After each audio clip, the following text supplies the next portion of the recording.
A new American Red Cross survey shows only 56% of adults who can swim also know how to perform 5 critical water safety skills, and the number decreases even more when you factor in children. So, being it's National Safety Month, it seemed only appropriate to bring in Rita Goldberg, CEO and founder of the British Swim School, to show us some water survival skills. Rita, thanks so much for coming in. You're very welcome. I'm glad you're highlighting this problem. Now, your swim school actually pioneered some sort of out-of-the-box swim tips.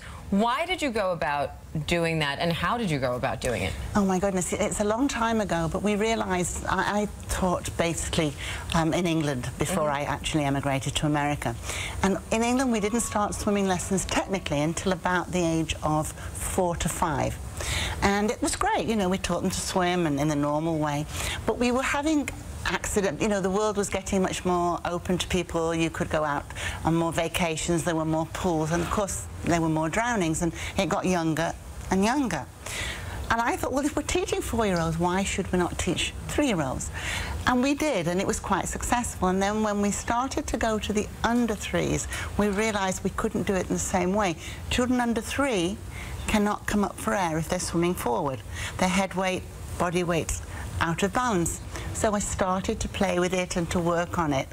And I found that if we taught a reaction of a shoulder turn, the children who were going forward, instead of coming up to breathe, could go on their backs. And it became what we do, and it became in my opinion, the biggest advance in survival swimming for the very young. Drowning is silent.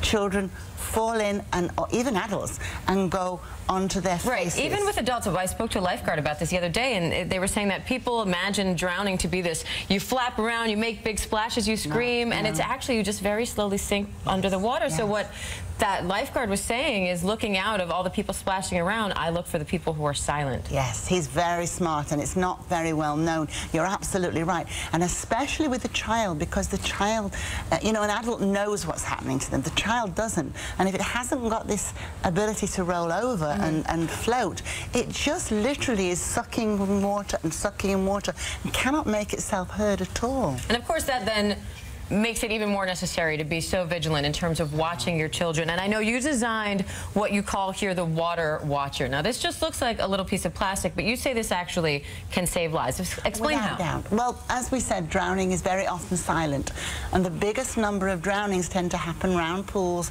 with parents or guardians or adults very, very close by. Because of the silence, nobody's watching, and everybody thinks that everybody else is watching. Of course. So what we designed is what we call, as you say, our water watchers. These are your designated driver. This is what you, if you are wearing it, are responsible for eyes on the pool, watching the pool. Now, in the middle of your session of watching, you need the bathroom.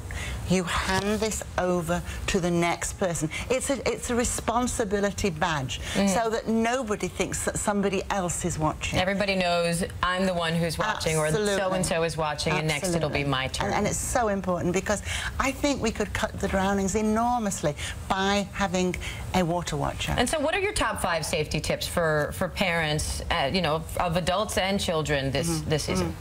I think it's vigilance has to be number 1. Whatever we do in the way of teaching can always be second to parental or adult vigilance.